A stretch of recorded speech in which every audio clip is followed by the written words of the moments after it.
अब मैं आपसे कहूंगा कि हमारा एंटी करप्शन डिपार्टमेंट है। आ, सबसे पहले हमें भ्रष्टाचार को अगर रोकना है, समाज में भ्रष्टाचार को दूर करना है, तो सबसे पहले हमें खुद को ईमानदार बनना पड़ेगा।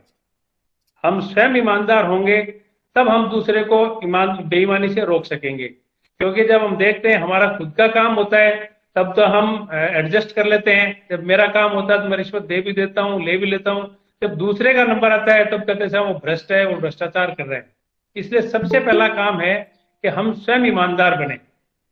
और इसके लिए अगर आपको लगता है कहीं भ्रष्टाचार हो रहा है, आपसे कोई रिश्वत मांगता है, तो इसके लिए आप एंटी करप्शन ब्यूरो को सूचना दें। इसके लिए हमारे राजस्थान ने एंटी करप्शन ब्यूरो ने टोल फ्री नंबर दे रखा है 1064 टोल फ्री नंबर है। आप इस पे इंफॉर्मेशन दे सकते हैं। हमारी व्हाट्सएप हेल्पलाइन है 9413502834। हमने इस पे डाला भी है हमारा पोस्टर। मेरी झुंझुनू की लैंडलाइन नंबर है 01592 233 799 और मेरे मोबाइल नंबर है 9414085086। आपसे कोई रिश्वत मांगता है तो आप उसकी सूचना एंटी करप्शन ब्यूरो को दे सकते हैं। इसके लिए यह है कि अगर आपको कोई रिश्वत के लिए कंपेल करे तो 7 दिन के भीतर आप सूचना दें। 7 दिन के से अगर ज्यादा करते हैं तो कानून आपको छूट नहीं देता है। अगर आपको कोई रिश्वत देने पे कंपेल करता है तो आप 7 दिन के भीतर भीतर आप शिकायत करें। आप टेलीफोन से कर सकते हैं, फिर आपको एक लिखित शिकायत देनी पड़ेगी। उस लिखित शिकायत को लेके हम उसका सत्यापन करवाते हैं। हमारे विभाग के स्तर पे हमारे कर्मचारी भेज के, इंडिपेंडेंट विटनेस भेज के उस मांग का हम सत्यापन करवाते हैं। यदि मांग सत्यापित हो जाती है तो हम उस परिवादी से रिश्वत में दी जाने वाली राशि प्राप्त करते हैं। इंडिपेंडेंट विटनेस बुलाते हैं, उनके सामने उस राशि पे फिनोक्सिलिन पाउडर लगाते हैं। फिनोक्सिलिन पाउडर लगा के परिवादी को देते हैं और उसको फिर इंडिपेंडेंट विटनेस के साथ और हमारे शैडो विटनेस के साथ वापस अभियुक्त के पास भेजते हैं। और अगर वो पैसा ले लेता है तो उसको हम रिकवर कर लेते हैं, उसको बरामद करके उसको गिरफ्तार करते हैं। उसके मकान की, ऑफिस की तलाशी लेते हैं। उसमें भी कोई अवैध चीज मिलती हो या रिश्वत से संबंधित कोई मामला मिलता है तो उसको जब्त करते हैं और उसके बाद उसको गिरफ्तार करके न्यायालय में पेश करते हैं। उसकी वॉइस टेस्टिंग करवाते हैं, उसके बाद चालान पेश कर देते हैं और चालान में उसके बाद हम पैरवी करते हैं कि अपराधी को सजा मिले।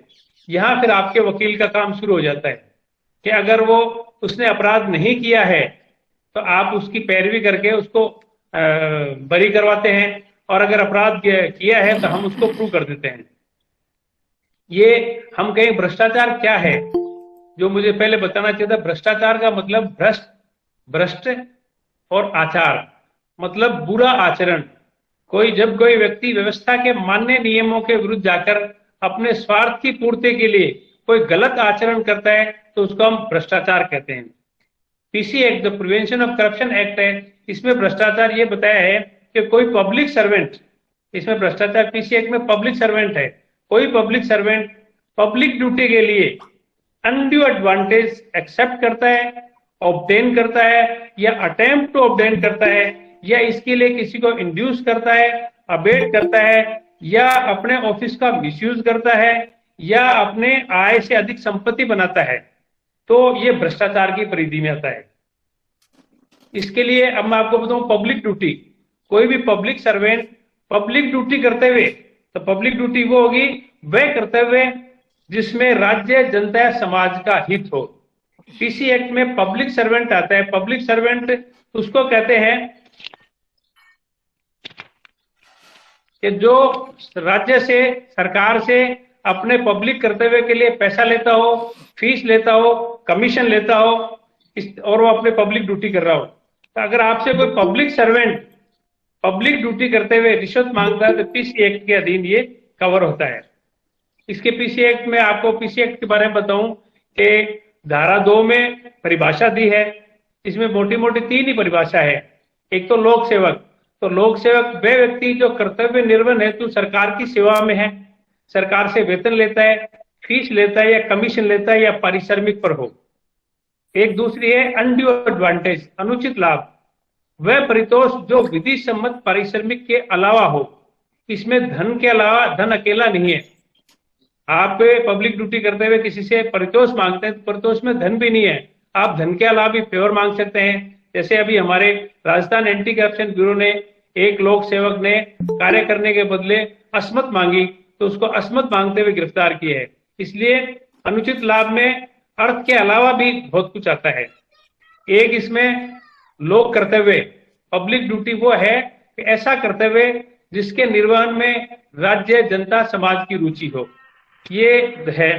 धारा 3 है, इसमें विशेष न्यायाधीश नियुक्ति, सरकार इसके लिए विशेष न्यायाधीश नियुक्त करती है। और धारा 5 में है कि कोर्ट अगर चाहे तो मुलजिम के बिना भी ट्रायल शुरू कर सकती है। और धारा 4 में लिखा है कि कोर्ट इसकी ट्रायल करेगी तो कम से कम 2 साल में पूरी करेंगे और विशेष परिस्थिति में 4 साल में इसका ट्रायल पूरा करना पड़ेगा। धारा 6 में पीसी एक्ट में है कि कोर्ट चाहे तो इसका संक्षिप्त समरी ट्रायल कर सकती है। धारा 7 जो सबसे इंपॉर्टेंट है, इसमें यह है कि लोक सेवक द्वारा अनुचित लाभ को स्वीकार करने का प्रयास करना या इस आशय से पब्लिक ड्यूटी इम्प्रॉपर करे, डिसऑनेस्टली करे या अपने कर्तव्य से दूर रहे या किसी को कर्तव्य से दूर रहने के लिए कारण बने, तो इसके लिए धारा 7 में 3 वर्ष से कम सजा नहीं और 7 वर्ष तक की सजा हो सकती है। इसके लिए जरूरी है कि obtain, accept, attempt to obtain, और पब्लिक ड्यूटी है वो डिसऑनेस्टली और इम्प्रॉपरली करे। इसके लिए पद के दुरुपयोग का मामला जो है धारा 13 में आता है। धारा 7A, धारा 7 तो है पब्लिक सर्वेंट के लिए और 7A है पब्लिक मैन के लिए। कोई व्यक्ति, कोई प्राइवेट व्यक्ति भ्रष्ट साधनों से या प्रभाव से किसी लोक सेवक को प्रभावित करेगा, अनुचित लाभ दिलाएगा, लेगा, तो वो धारा 7A में आएगा। जैसे हम दलाल जो दलाली करते हैं पब्लिक सर्वेंट की, वो धारा 7A में आएंगे। सेक्शन 8 में है रिश्वत देना। यदि कोई आदमी पब्लिक सर्वेंट को रिश्वत देता है तो पब्लिक सर्वेंट उसको अरेस्ट करवा सकता है। इसको हम रिवर्स ट्रैप बोलते हैं कि अगर रिश्वत देना और रिश्वत देना दोनों अपराध है तो रिश्वत देने के मामले में भी हम गिरफ्तार करवा सकते हैं। सेक्शन 8 जो है वो वाणिज्यिक संगठन, कमर्शियल इंस्टीट्यूशंस है, उनके द्वारा अगर कोई रिश्वत दी जाती है तो उनको अर्थदंड से दंडित किया जाता है। सेक्शन 10 में है कि कमर्शियल संगठन के प्रभारी अगर रिश्वत देते हैं तो उनको 3 साल से लेके 7 साल तक की सजा का प्रावधान है।